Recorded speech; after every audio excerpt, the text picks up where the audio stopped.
and today I want us to learn about writing of chemical formulas. In Form 1, you learn about the symbols of elements. That was the basic of what we are going to learn today. You all know the chemical symbols of the first 20 elements and many others which you are supposed to know. The elements actually which are not in the periodic table, the first 20, but they are very essential for you to write these chemical formulas. You are supposed to know the chemical symbols, and even later on, when we shall be looking at the writing of chemical equations, they are very essential. So I want us to take a few minutes, we learn how to write chemical formulas of compounds. A chemical formula is simply like saying a chemical symbol of a compound. A compound can be made up of two elements which are chemically combined. Some are made of 3, some are made of 4. But all of them, we group them as compounds, and we are going to learn how to write chemical compounds.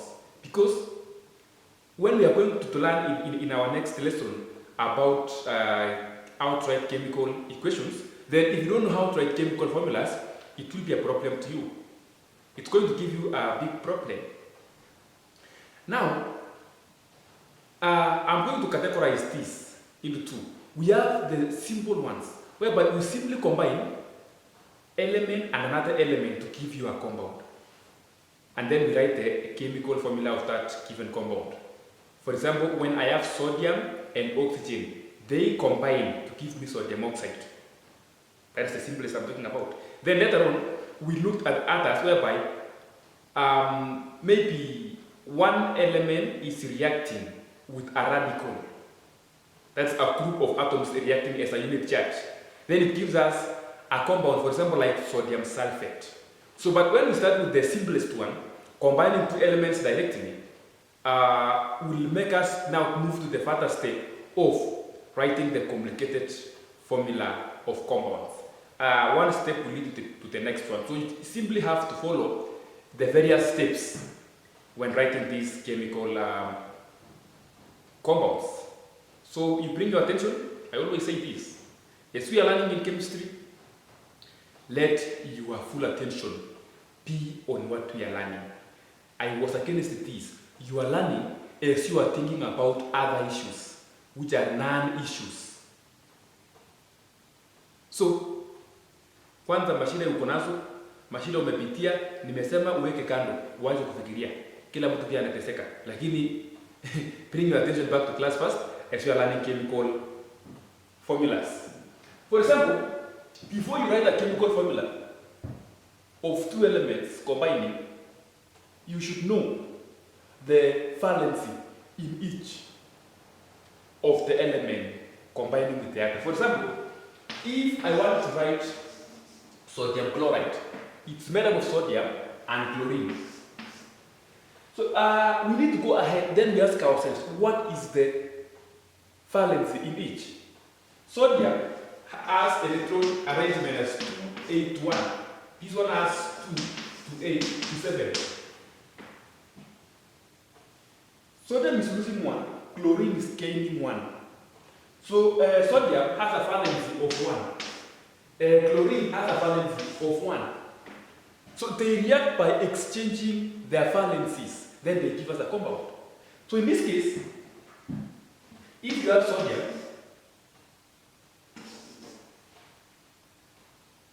then with chlorine, this one from sodium will be taken to where chlorine is. Then this one from chlorine will be taken to where sodium is. And that is the formula of sodium chloride. But now, whenever I see writing a sodium 1, chlorine 1, it's correct, but this one is written by a learner, someone who don't know much about this. But for you, I believe you know. You simply, in this one, you neglect that one. You don't have to write. When I remove this one this way now, even if there is no one here, I know that sodium is 1, chlorine is 1. That is the formula of sodium chloride. They exchange their valencies. So for you to write a chemical formula of any compound, you should know their valencies of the elements reacting. Let's look at another one.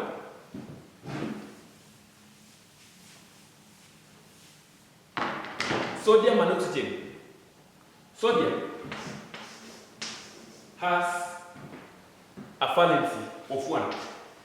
Oxygen atom has a valency of 2. Oxygen will have to gain 2. Sodium will have to lose 1. So they exchange their valencies. Now, 1 from sodium will be taken by oxygen. Then the 2 of oxygen is going to be taken by sodium. So it's going to be sodium 2, oxygen 1. That is the formula of sodium oxide. Now look here. It also makes sense in this manner. Sodium, that is only loses 1. But oxygen, 1 atom gains 2 electrons. Meaning, for the oxygen atoms to be stable now, it has to gain 2. Then sodium is losing 1. So for the oxygen to get 2 electrons, there must be 2 sodium atoms. Each will lose 1, 1, makes 2. 1 atom of oxygen gains the 2 of them. That is why we have this. Let's move on to the next one. I will do like 6 examples. Then you will not tell me at mimi nifanye examples 6, and by the end of the 6, you will not know how to write chemical formulas. That's a lie.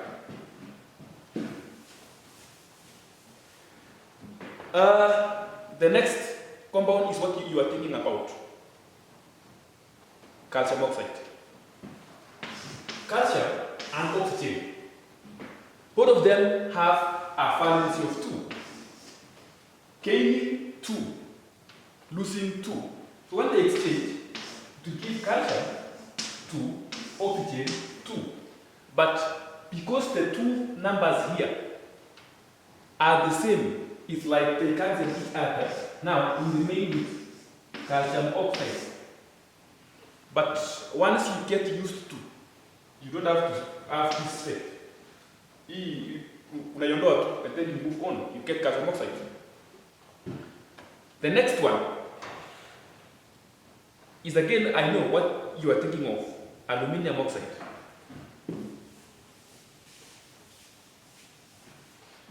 Aluminium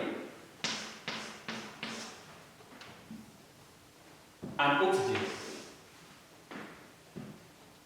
it has a value of 3, it has a value of 2. So they exchange their valences. So it's going to be aluminium. It will take out the 2 from oxygen. Then O will take now the 3 from aluminium. That is aluminium oxide. Okay, all the examples we have done includes a metal and oxygen. Let's move ahead. Let me pick a metal and nitrogen. For example, magnesium nitride. Magnesium nitride. Magnesium has a valency of 2 because its electron configuration is 2 to 8 to 2. Then nitrogen has a valency of 3. So when they exchange the valencies, it's going to be magnesium 3, nitrogen 2. That is how to write magnesium nitride. So as we are still moving on again, let's look at a compound that has sulfur in it. Calcium sulfite, sodium sulfite, all those are some of the examples that you are supposed to know how to do it. Now, which one do you want us to write? Let's write a chemical formula of sodium sulfite. Sodium, as usual, it has a valency of 1. Sulfur, if you don't know, you just give us the electron configuration of sulfur. It's atomic number 16, so it's 2 to 8 to 6, meaning for it to be stable, it's gaining 2. So now it has a valency of 2, it's gaining 2 electrons. Then it's going to be sodium will take the 2 from sulfur, then sulfur will take the 1. You can look at what I've done here. I have not taken 1 here, but even if you take it, it will still be correct. But now why? Why do you have to take it? But you can still take it, no problem. So sodium sulfite and many others. Please, if you want to know how to write this, just take your book, a plain one. Write all the formulas of metal oxides very well. Write all the formulas of metal sulfides very well. Write all the formulas of metal nitrites. Nitrites. You are getting me. All of them you write it very well. You will, by the end of the day, you will have written like 20 chemical formulas, which are very important. I want us to get to the second part, and I want us to write, all these that we have written, they are chemical formulas of compounds with only 2 elements. Others, they have 3. For example, sodium sulfate, sodium, sulfur, and oxygen. Others have 4, sodium hydrogen sulfate, sodium, hydrogen, sulfur, and oxygen. All of them, let's write it right now here.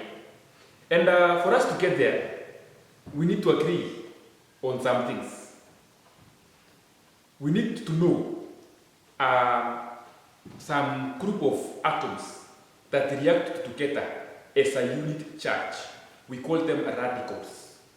Radicals, 2 or 3 atoms are combined together, but they have a unit charge. Or they have a charge there. The word unit might not apply to all of them. It only applies to a given group which I will give you. Then, the valency of the radical is simply the charge. The oxidation number shows the number of electrons that have been gained or lost to give the present state. Now, whenever you see a radical, there is a given charge there, actually, which will enable you get the valency, or how that 2 or more elements, now they will react as a unit, meaning just the same way sodium and sulfur react. If it gives sodium sulfite, now another compound of sodium sulfate is just like now sulfate as a radical will be reacting as a unit, the way sulfur alone is doing. So before we move on,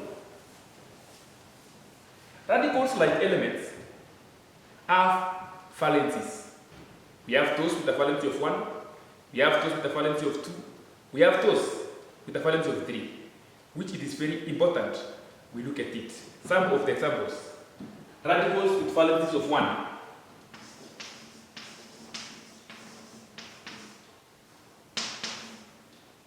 These are radicals.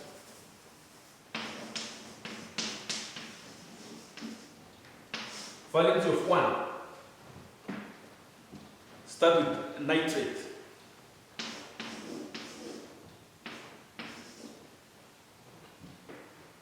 Nitrite.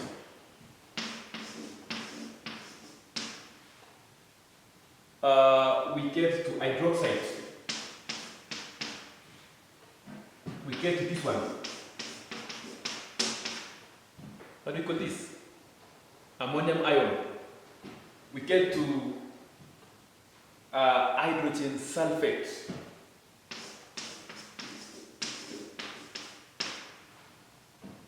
We get to hydrogen sulfite. These, among many others, are some of the examples of radicals with a valency of 1. Valency of 2. Just to give you a few examples, you as a student also do something, search for more. We have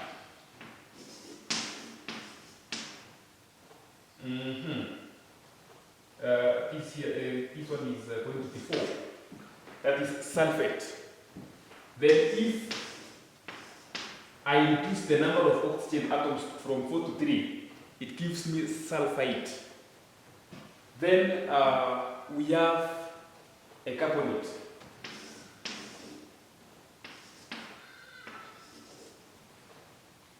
This is a carbonate.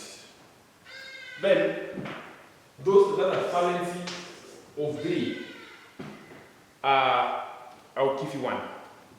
We have the phosphate.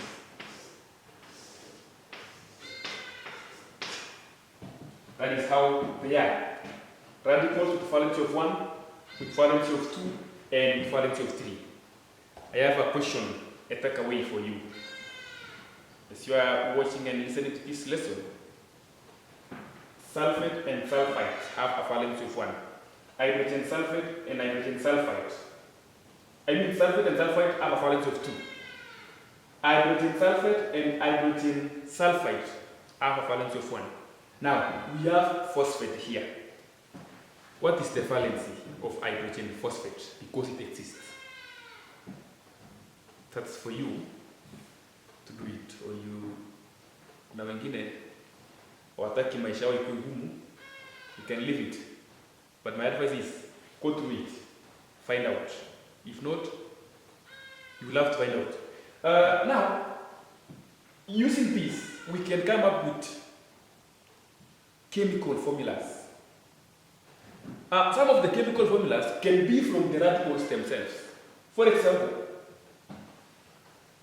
I can decide to combine one of the cation and the anion to give us a compound. For example, ammonium ion and hydroxide ion give us ammonium hydroxide.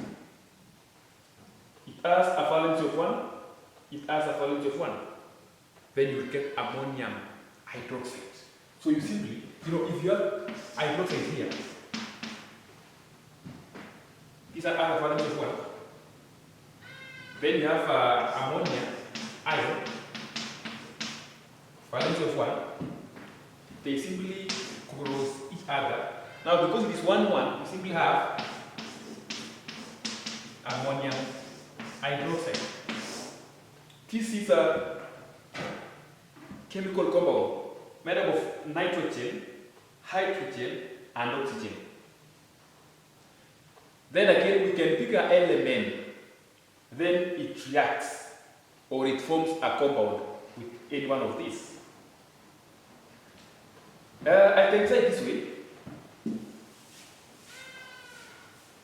and because we cannot write all of them, you can also do something here. Pick one metal, like sodium nitrate, sodium nitrite, sodium hydroxide. Sodium and ammonium will not form a compound unless it only forms a complex. That one, leave it for another day. Complexes we will study in another lesson. But hydrogen sulfate and sodium can give you a compound. Why am I saying that sodium and ammonium cannot form a compound? Is because sodium itself is losing an electron. And as you can see, ammonium ion is a positive ion, it's a cation. Meaning, 2 of the cations cannot form a compound unless it's a complex. So, you just go ahead, you take sodium or any other metal, then you write all the formulas that you can get from here. I believe we are going to take 2-3 examples, then you do the others as a takeaways. We all know of the acids that we always use in our labs. You have always interacted with hydrochloric acid. You have interacted with nitric acid. You have interacted with sulfuric acid, weak carbonic acid, and the phosphoric acid. All of them you have to know their formulas.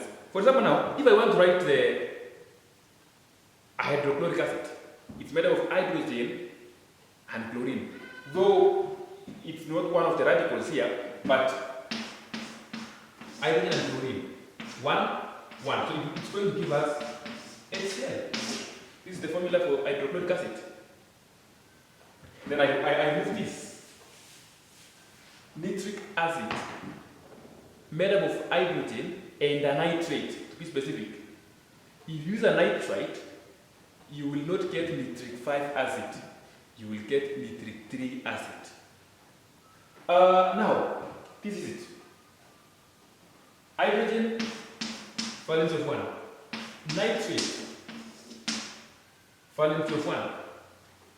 So, it's going to give us HNO3. This is nitric acid. Let's look at sulfuric acid. Remember, all acids must have hydrogen. That is what it makes a substance to be acidic. Sulfuric acid has a sulfate in it. So sulfate, so it's a valence of 2 here, this one. So this one will go to the other side of the sulfate, and these 2 will shift to the side of the H. So it's going to be H2SO4. H2SO4, this is sulfuric acid. If you want the carbonic acid, you can still write its formula here.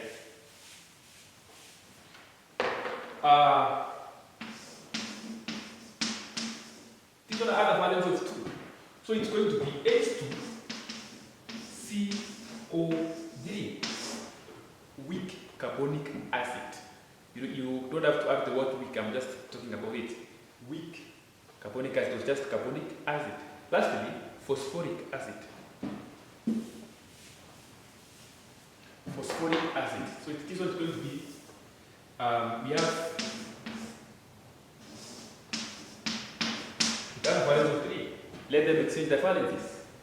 H3, BO4, phosphoric acid. That is it. 2 or 3 more examples, then I leave you to apply it. You are not that slow learner that we can do many examples. No, I know you are. I know now utawezana nayo. So please look at this.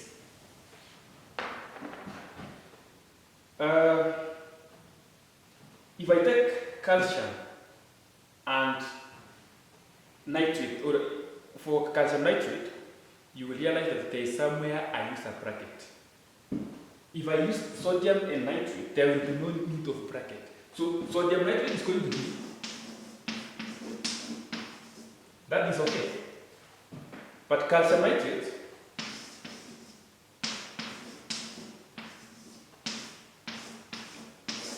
you see, there is a need for a bracket here because calcium is having a valence of 2, nitrate is having a valence of 1. So when the 1 from nitrate comes to calcium, that's why it's 1. Then the 2 from calcium, it is for the whole of nitrate. So you can't just put it 2 without bracket. No, the bracket is meant to show that these 2 cuts across nitrate, all of it, NO3, it cuts across. And once you have written the formula, please stop this. I'm talking to you. You know it.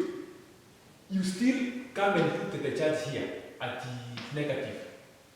No, after the 2 have formed the compound becomes neutral. It becomes neutral, not charged. So stop picking the charge again and bring it to the compound. No, it's not allowed. It's wrong. So you see, when a bracket should be used, hata hapo ukiamua uweke bracket na uweke 1, hakuna shida, lakini sasa unaonyesha kwamba hii kitu hauelewi vizuri. There is no need for this bracket here. There is no need. Yes. Calcium sulfate will not have a bracket because sulfate has a valence of 2. Calcium has 2, so it's going to be CaSO4, as simple as that. That's what you are supposed to do. aluminium phosphate will not have a bracket.